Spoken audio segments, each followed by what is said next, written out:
So because of that, I have taken the videos down, and I apologize to anybody that I offended. I am sorry. Man, Joey, the woke mob has come for dear old Joey Swoll. Guys, I originally wasn't going to talk about this content, but I think the point that it's at now, at him about to quit the internet, and he literally just came out with a statement saying that he's done, right? But at this point, I think that there's a couple of lessons in here, specifically for bending the knee to people that are trying to control you, your words, your thoughts, your morality, and as well as sticking through when your back is seemingly up against the wall and no one is helping or defending you. I think that there's a ton of life lessons here for men and women in general. And I can't lie to you. I feel a certain connection to Joey Swoll within this, what has happened to him, because little over a year ago, something similar happened to me, but more on that in the future. So if you guys been living under a rock, Joey Swoll, who we've gone over on the channel before because he does like the gym content where he's essentially like the gym police. And oftentimes it will reach my neck of the woods because it's gender dynamics. Watching women in the gym who are dressed damn near naked with the wedgies up their ass and getting mad at men from across the gym seemingly looking towards their direction is absolutely fantastic content to be able to go over when talking about gender dynamics.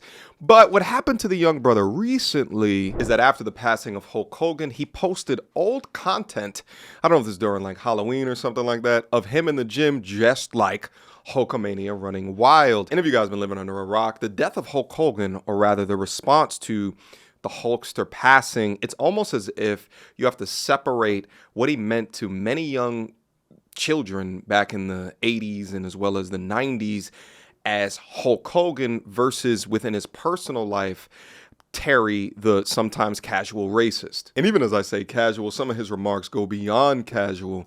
But nevertheless, I used to wear not only the Hulkster underwear, but I had the WWF bed sheets back into the day, all right? Your boy was on board. I was all about WWF. When it got to WWE, and specifically after the Attitude Era, I was like, okay, I think like the Ruthless Destruction, was that what it was called? The Ruthless Aggression Era.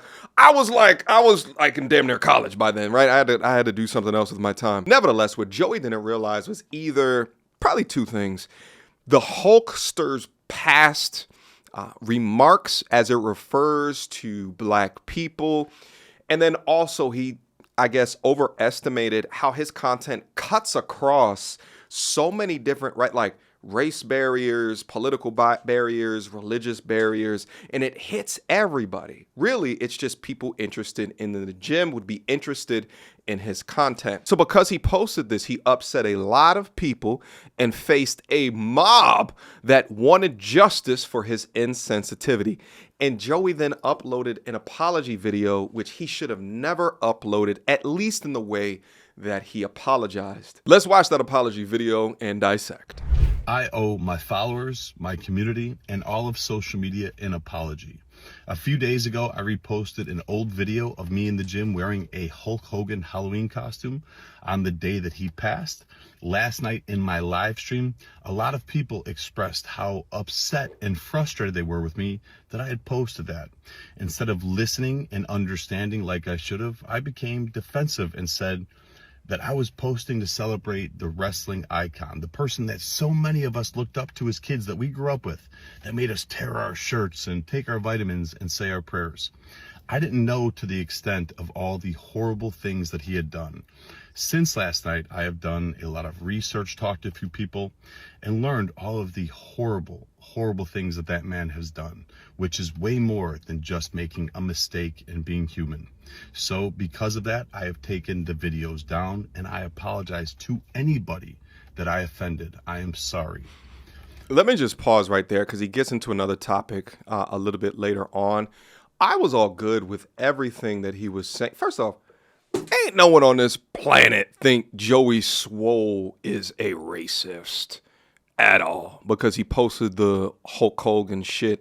Could he have not known about that? Hell yeah. Most people, when Hulkster died, totally forgot about something that happened over a decade ago or 2 decades ago, whenever the racist comments happen. And for those that don't know, I ain't gonna put him up on here, but he was essentially talking about a black guy that was dating his daughter, Brooke Hogan, who, by the way, pretty much stopped talking to her father. She's currently out the will. She self-selected to not be in Hulk Hogan's will, but Hulk Hogan was using the strong ER to describe her current black boyfriend, and also said at least he could be an 8-foot tall basketball playing rich, this, that, and the third, N-word hard ER to be messing with. I mean, it was some bad shit. But nevertheless, I'm all with you as a content creator in recognizing that you now are privy to new knowledge or new information that you didn't know of before, which slightly changes your views. However, when you decide to take a stance on something outside of the original content that people know you for,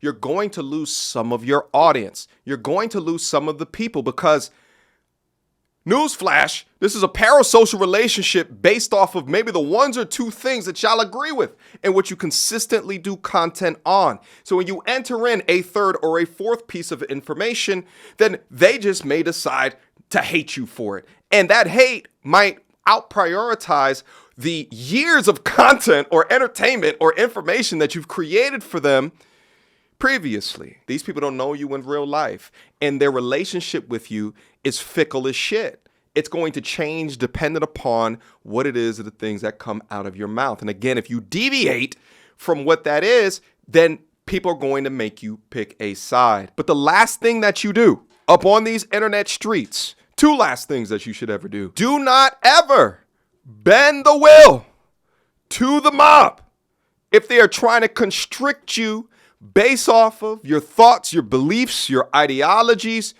Do not over apologize for not knowing something. You're human, Joey Swoll. You're human. You're not going to know everything about every single before.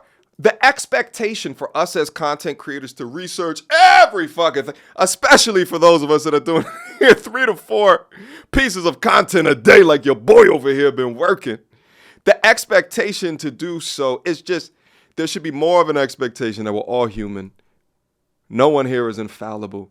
We're all going to make mistakes. We all may not be privy to the information. But again, if you do not wholeheartedly believe in what it is that you're apologizing for, then this will inevitably be the outcome. Now, he posted this to his Instagram story, and this thing right now is at like 25 million views. Excuse me, his Twitter. All the good that I've done, all the people that I've helped, all for nothing. When I needed kindness and empathy, nothing. I truly hope all the people that I've inspired to do great things in their life and pay it forward to help others and carry on my message. But no matter how much good that you do, no matter how many people that you help, they just wait for a reason to hate you and to tear you down. Just reading this message, this is also more than likely what Hulk Hogan was thinking about his own situation. Albeit, what Hulk Hogan did deserve to lose audiences. I'm not arguing with you there, but he's also thinking within his life, he's done so many, donated to this, have inspired generations, have entered in the gateway for, right, like he walks so many other wrestlers can run of all race, creed, colors, and religions of political affiliations. He was probably thinking that to a degree when he got canceled for his shit. Now in Joey's situation, because his content does cut across race boundaries, right? And he's kind of thrusted into this race discussion on the back of the things that Hulk Hogan has said. Within these situations, it's damned if you do, damned if you don't. Projecting an image of accountability, and the issue within that, and you know, I've suffered from this as well, is that people then have a perception of perfection from you. And that's just not a real perception. No matter how much that the content creator is trying to create this image of accountability behavior, we're all still human at the end of the day. One of the other examples that this has happened to is Will Smith. He, throughout his life, has created this perception of love onto Will because Will is goddamn perfect. But we saw up on that Oscars, or what was that, Oscars stage, that he's not perfect. And he is infallible just like the rest of us. And he suffered so much of a backlash because the fall from who he is as a person versus the image that he's created, and the fact that his movie content has the reach to billions of people without cutting or segmenting based off of a particular niche of content that he does, he's felt the after effects of that for years now and will continue to feel that probably for the rest of his career. Shit, when he passes away, they're probably going to talk about that Chris Rock slap, even though he's done decades of fantastic content and great contributions and represented himself so well. People will remember you for the bullshit. But it is my belief that somewhere deep down, due to this message, Joey does not believe that he should have apologized. And this is sort of a backtrack.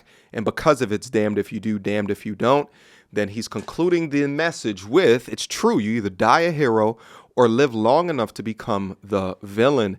Thank you for your support. Please remember me and smile. I love you all, for I am done. The second thing that I wanted to say before we get back up into his content is, Joey, you better not be done.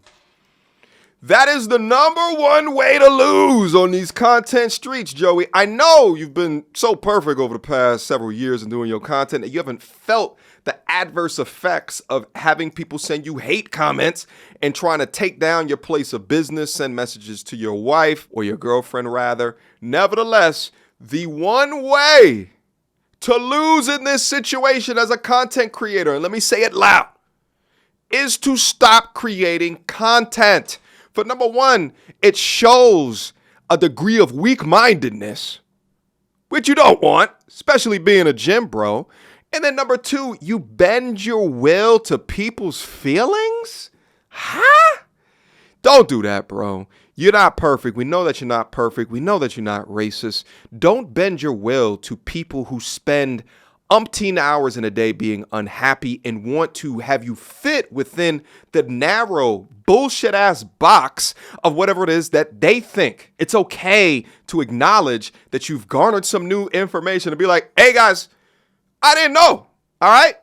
But then to go beyond that and to quit because of the backlash is absolutely outrageous. And I'm doing this content as well as another thought piece for you to think through, hopefully on your soon return. Again, you must understand as a content creator that there is a parasocial relationship that is finicky and can change at a drop of a dime. An expectation that you could go your whole career by being loved by everybody is ridiculous. And you shouldn't set yourself up with that degree of expectation.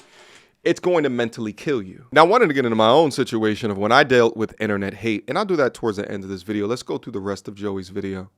Also, during last night's live stream, I used the word colored instead of saying person of color, which is a very outdated, very offensive term. A few moments later, somebody educated me and told me that it wasn't okay to use that, which I immediately apologized to everyone and said I would never do that again. So once again, to anybody that I offended, I am sorry. You know, my whole page, my whole brand is based on holding people accountable and doing better. I would be a hypocrite if I didn't hold myself to the same standards. I am human, I am still growing, I am still learning, and I promise all of you, I will do better. I have nothing but love and kindness in my heart. I will continue to try to make the world a better place. And once again, to everybody, I apologize. Some of these people, Joey, are forever victims, and they look towards any type of way to incite violence verbally, from a community perspective, based off of policing the things that you are saying. People of color versus colored people, really? That's what you're going to try to hang this guy on? That during a live stream, he slipped up and said one way versus it's more socially accepted version? That's why y'all were down up in the comment section calling him a racist, because he switched the words and didn't add the of in the middle of it. It's absolutely crazy to me when I think about the amount of energy that people put into policing other people. Meanwhile, there's some real issues that they refuse to be able to talk about because it just hurts their brain to go to that level of thinking. Shit, I just did a story about how 300,000 black women have lost jobs over the past 2 months, which is an astronomically high number and way higher than any other race. But they're not talking about that. They don't want to figure out solutions for that. Instead, they want to go over to Mr. Joey Swoll and say, colored people, no, racist, bad. It's absolutely absurd. It's so weak-minded and it's so damn emotional at the same damn time. Now, again, the shit that Hulk Hogan said back into the day, I'm with you, all right? But colored people versus people of color while he's on a live stream, shut the fuck up. There's too much. You're overdoing it. And we often see the ridiculous pendulum swing, right? Like, think about it. When it comes to a gender dynamics perspective, the pendulum used to swing way in the feminist sector, right? And you got things like hashtag believe all women and shit like that. And then biological men competing in women's sports. And then now it's beginning to shift back because the pendulum was so far over there. And people are just like, what the fuck is, what is it that we doing over here, baby? So now it's beginning to shift in the opposite direction. The same thing is going to come from this. The pendulum swung so far over due to the history within America, deeply wrought with racism. Shit, my father grew up in a time period pre-Brown versus Board of Education, went to a predominantly black school, and then post-Brown versus Education, went to a predominantly white school where it was not only the kids calling him the N-word with the hard ER, but also the goddamn teachers. He's seen it all, and that's just my father, one generation above. But now the pendulum is swinging in the other direction because of this goddamn victim shit that is permeating so much, and especially up on the internet. So much so that there's now a terminology called black fatigue, which I really think should be called ghetto or ratchet fatigue. But that's neither here nor there. But nevertheless, back to the situation at hand. Joey, if you really believe that you should apologize, then you should have apologized. If you don't think that you should have apologized and took down the post, then don't apologize and don't take down the post. When you switch into a different content category, and albeit sometimes you're pushed in that direction, maybe due to lack of research, but when you are pushed in that direction, it's damned if you do, and it's damned if you don't. No matter what, you're going to piss some people off. But what's interesting about all of this is that you may find out that the people that you're pissing off don't even watch your content to begin with. That's why you must always trust what you think about a situation, not what the mob wants you to think about a situation. I just hope that you don't bend the knee to this bullshit and you get back to creating content ASAP. Now, I told you guys I was going to talk through... Do I want that camera angle or the other one? I think I want to talk about... My bad. Sound effect button. Now, I also told you guys I want to talk about my specific experience within this. And, you know, I've been on the internet for about 6 years now, generally within the space of holding bad behavior accountable and as well as self-development for men. Now, I did content with a young fellow, I want to say this a little over a year ago now, and I brought this brother up on my page under the assumption that he was fired from his job after doing Pop the Balloon content. Come to find out later that him getting fired was a damn lie. It was something that he concocted in order to blow up on social media because that's what he wanted. He wanted to go big on social media. And no hate for that want, but with my lack of research, I didn't do enough due diligence and believe this guy's story because I just assumed that he was going to be telling the truth. Then went to go find out that he's had major crimes against women. He was an active deadbeat father. And there was accusation after current accusation of women saying that he was assaulting them, with the accusations having pictures, text messages, and there was a lot of accusations. So after bringing him up on a platform and attempting to support him by showing him so much love, getting his story out there, I was betrayed because so much of what he told me on camera and off camera was so much of a damn lie. And I got scammed, not only because he never showed proof of getting fired from that job, but where I messed up was not doing enough research on who he was as a person, and then also not doing enough research on a license that he has. The brother then went on a podcast and then began to talk about that everything that he's saying is a lie because look at this license, which was in some random state. And because of this, I received the full hate of the internet against at least what I thought was the audience of people that truly support me, because how are you, MTR, someone who's supposed to be supporting men, outing this man, and for what reason? And what I thought was going to be good in holding integrity to the platform by not supporting deadbeat fathers turned into amongst thousands of hate comments directly at me. And it was actually right in my birthday, and I had a whole bunch of friends and family in town, so I couldn't even respond right away. But I told everybody, because my family knew what was happening, that, hey, listen, I'm just going to ignore it for a couple of days and I'll come back later and try to figure it out. And I'm happy that I had an opportunity to just sit back and think about the entire situation, to think through how I wanted to respond back. And after doing further due diligence and also doing further research, I backed up my claim and never apologized to the mob. In fact, I doubled down because I knew in my heart of hearts that what I was saying was in high integrity. And sure enough, my subscriber count never went down and the views on the channel never went down either. But I will say that Joey's level of comments is obviously on a completely different level, but at the same time, there is a mental toll. You know, you thinking that, damn, I just lost my audience without realizing that they were never my audience to begin with. So let me conclude here and let this be a lesson to all of the G's that watch this content today. And I guess also to Joey Swoll as well, is that never apologize. Never bend your will to a mob unless it is what you truly want to do based off of the information that you truly believe. Because if you do, I guarantee you, you will resent it. And never give up contributing and bringing value. Because if you give up, that's when you officially lose. All right, guys, drop me your questions, comments, concerns down up in the comment box down below. Can't wait to see your thoughts in regards to this content. Again, I know it's a little bit different than where we generally go, but I think that there are some true life lessons for the populace out there that is looking at this situation and is just like, what can I learn based off of this? So hopefully you'll learn something. Until next time, YouTube. Peace. She belongs to the street. Girl, don't hold my hand. You a mattress actress on the OnlyFans. Get your money, girl, but damn, how is that your only plan? What you gonna do when you get too old to strip and dance? Get up out your echo chamber screaming period and yes. You a low down dirty woman if you try to get knocked up by a high value man.